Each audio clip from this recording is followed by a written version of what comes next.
جی السلام علیکم ورحمۃ اللہ وبرکاتہ۔ اس ملک کو کیسے لوٹا گیا ہے پچھلے 40 سال سے، اس کی ایک چھوٹی سی مثال میں آپ کو دینا چاہتا ہوں، بتانا چاہتا ہوں، سنانا چاہتا ہوں، آپ تک پہنچانا چاہتا ہوں۔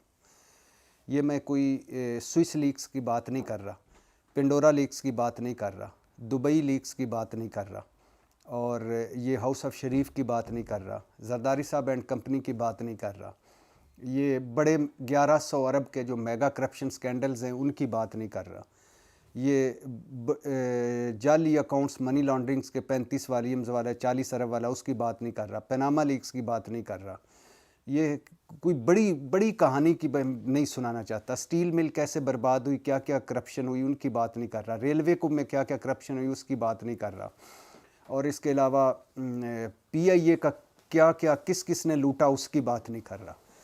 یہ ہمارے جتنے بھی منصوبے ہیں ان کی بات نہیں کر رہا، یہ میگا کرپشنز کی میں بات نہیں کر رہا، ایک چھوٹی سی مثال آپ کو سنانا چاہتا ہوں اور دینا چاہتا ہوں۔ اور میں وہ جو بلوچستان کا سیکٹری فائنانس تھا جس کے گھر سے اتنے نوٹ نکلے کہ نوٹ گننے والی مشینیں منگوانا پڑی، ان کی بھی بات نہیں کر رہا، اس لیول کی بات نہیں کر رہا، سیکٹری لیول کی بھی بات نہیں کر رہا، ان بیوروکریٹس کی بات نہیں کر رہا جنہوں نے ادھر سے لٹ کے اور اپنی اولادیں باہر ملکوں میں سیٹل کر لی، اور جن کے 22,000 وہ بیوروکریٹس جن کے پاس ڈبل نیشنلٹی ہے، اور ان کی سیاستدانوں کی بھی بات نہیں کر رہا جن کی ہند سندھ میں جائیدادیں ہیں اور جن کی اولادیں باہر بیٹھی ہوئی ہیں، اور ان تاجروں کی بھی بات نہیں کر رہا جنہوں نے اس ملک کو چوس کر نچوڑ کر اپنے باہر بڑے بڑے ٹھکانے بنائے ہوئے ہیں۔ یہ ایک چھوٹی سی مثال میں دینا چاہتا ہوں اور بتانا چاہتا ہوں کہ کس طرح اس ملک کو لوٹا گیا اور لوٹا جا رہا ہے۔ اور یہ آپ کو نام بھول گیا ہوگا کیونکہ ہماری یادداشتیں کمزور ہیں، معدے مضبوط ہیں، ہم گجنی یادداشتیں ہیں، تھوڑی سے عرصے کے لیے یاد رکھتے ہیں اور اس کے بعد بھول جاتے ہیں۔ کل کے ملزم مجرم آج ہمارے حکمران ہیں اور ہم بھول چکے ہیں کہ انہوں نے کیا کیا، کیونکہ اب ہمارا فوکس اور ہے، اب ہم اور لوگوں کو کرپٹ بنائیں گے۔ کل وہ دوبارہ اقتدار میں آ جائیں گے تو پھر پچھلوں کو کرپٹ بنائیں گے، پرسوں وہ آ جائیں گے، تو اسی طرح چلتا رہے گا اور لوگ اپنے پیسے بچاتے رہیں گے اور آپ کھاتے رہیں گے۔ لیاقت قائم خانی یہ ضلع سانگڑ کے علاقے کھپرو سے ان کا تعلق ہے۔ 1980 کے عشرے میں وزیر اعظم جنیجو کی سفارش پر انہیں بھرتی کیا گیا۔ یہ پارکس اینڈ یہ جو ہارٹی کلچر ہے اس محکمے میں کراچی میں، کچھ کہتے ہیں کہ یہ گریڈ 15 سے چھوٹے ملازم تھے، کچھ کہتے ہیں کہ ان کو اسسٹنٹ ڈائریکٹر بھرتی کیا گیا، اور یہ ڈی جی پارک جو ہیں وہ بحیثیت ڈی جی پارکس ریٹائر ہوئے۔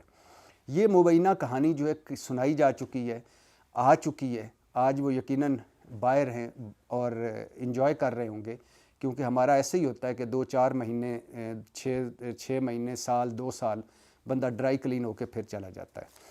تو لیاقت قائم خانی صاحب گٹر باغیچہ، یہ کراچی کا چھوٹی بستی سی ہے، ایک چھوٹا سا علاقہ ہے، نام سے ہی آپ کو جیسے پتہ چل گیا ہے کہ بوسیدہ K M C Karachi municipal corporation کے ایک بوسیدہ کوارٹر سے 4 کنال کے محل نما گھر تک ان کی ایک داستان ہے ترقی کی کہ انہوں نے کیسے ترقی کی۔ جب ان کے گھر پہ چھاپا مارا گیا تو اس وقت گھر کے ریموٹ کنٹرول دروازے تھے، 2 مرلے کا صرف باتھ روم تھا۔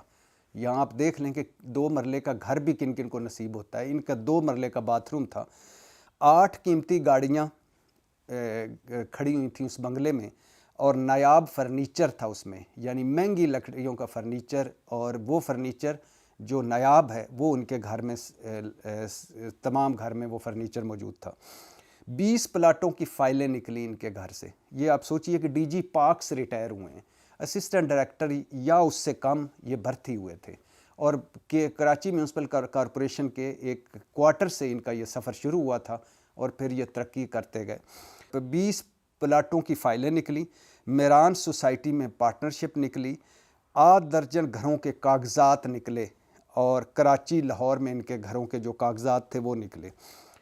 جب ان کا تجوری توڑی گئی تو ڈالر، ریال، ہیرے، سونے کے لاکٹ، پرائز بانڈ، قیمتی گھڑیاں، نوادرات، سونے کے سکے نکلے۔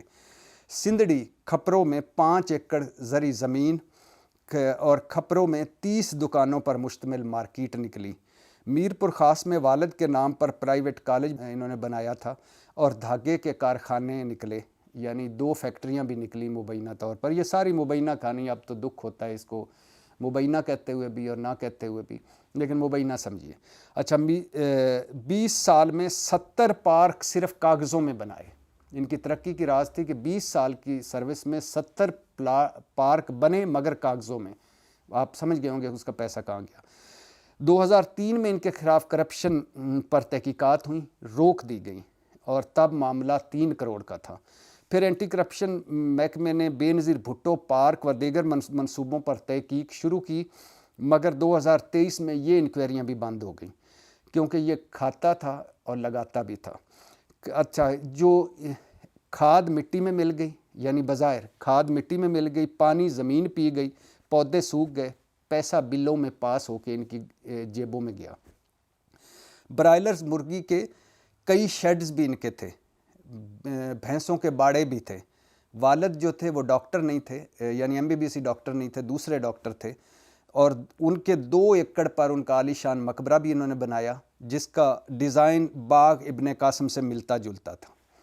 اور جب ان کے گھر کی نیب چھاپا پڑا تو ان کے گھر کی تجوری کھولی گئی، تو تجوری کھولنے کے لیے جو مشین تھی وہ ٹوٹ گئی. اور یہ بھی نیب ترمیمی آرڈیننس کی فائدہ اٹھا کر ان کی بھی ضمانت ہوئی. اور مزے کی بات یہ ہے کہ لیاقت قائم خانی جن پر یہ سارے الزامات تھے، جنہوں نے اس طرح ترقی کی، جن کے اتنے اثاثے تھے اور جن کے پاس یقیناً منی ٹریل نہیں تھی، ان کو 2008 میں اس حکومت پاکستان نے تمغہ امتیاز دیا تھا اور 2011 میں ستارہ امتیاز دیا تھا. اب آپ اندازہ کر لیں، تمغہ امتیاز، ستارہ امتیاز اور یہ حال. یہ اس طرح اس ملک کو لوٹا گیا ہے اور یہی اس کی وجہ ہے کہ زرداری صاحب باہر برطانیہ میں یہ سرٹیفکیٹ دیتے ہیں کہ مجھے بھولنے کی بیماری ہے، اور ادھر وہ صدر بن جاتے ہیں اور وہ سرٹیفکیٹ ان کے کاغذات میں آتے ہی نہیں ہیں. ادھر ترک خاتون اول کا ہار چرا لے 2-3 سال لے کر گھر جانے والے یوسف رضا گیلانی سینیٹر اور سینٹ میں اپوزیشن رہنما بھی بن جاتے ہیں، لیڈر اپوزیشن لیڈر بھی کہلاتے ہیں. اور اسی میں جس دن فرد جرم عائد ہونی تھی اسی دن شہباز شریف وزیر اعظم بن جاتے ہیں اور ان کا بیٹا حمزہ شہباز وزیر اعلیٰ پنجاب بن جاتا ہے. اور اسحاق ڈار صاحب وزیر اعظم کے طیارے میں جاتے ہیں، وزیر اعظم کے طیارے میں آ جاتے ہیں.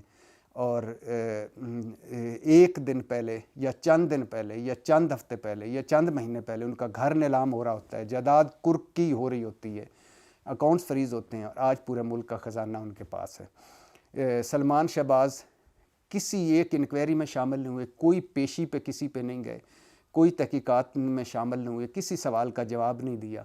لندن چلے جاتے ہیں، وہاں سے واپس آتے ہیں، ہماری عدالتیں ریلیف دیتی ہیں، اور اب وہ کہہ رہے ہیں کہ عمران خان نے چونکہ گھڑی چوری کی ان کے ہاتھ کاٹے، اب وہ خیر سے واپس آ گئے. اسی طرح وہ سارے ملزم مجرم جن پر کیسز تھے وہ سارے اقتدار میں آ جاتے ہیں.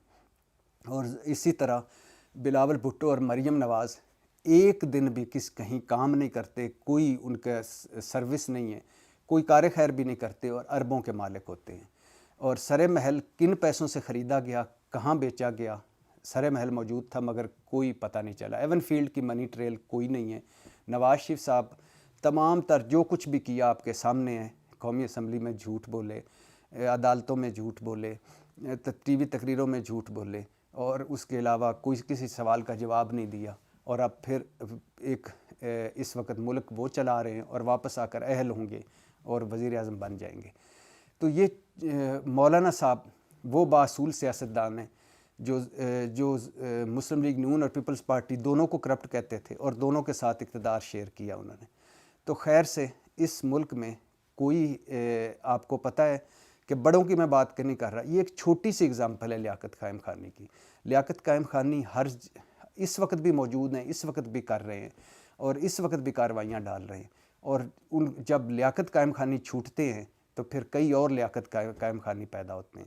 یہ آپ کو بتانا تھا کہ یہ ہمارا ملک آج اس سطح پر ایسے نہیں پہنچا ہوا. اس کی ہر جڑ میں، ہر گھر میں، ہر محلے میں کوئی نہ کوئی لیاقت قائم خانی کارروائی ڈال رہا ہے. اور جو بچا کھچا مال ہے، بچا کھچا خون ہے، بچے کھچے جو ہڈیوں میں گودا ہے وہ چوس رہا ہے۔ یہ میرا پیارا پاکستان ہے، اس لیے پاکستان نہیں بنا تھا، لیکن اس لیے تو کہتا ہوں کہ ان لوگوں نے علامہ اقبال کا خواب بھی چرا لیا، قائد اعظم کا پاکستان بھی چرا لیا، آدھا ملک بھی گنوا لیا، اور اس کے باوجود بھی کچھ نہ سیکھا۔ پاکستان زندہ باد۔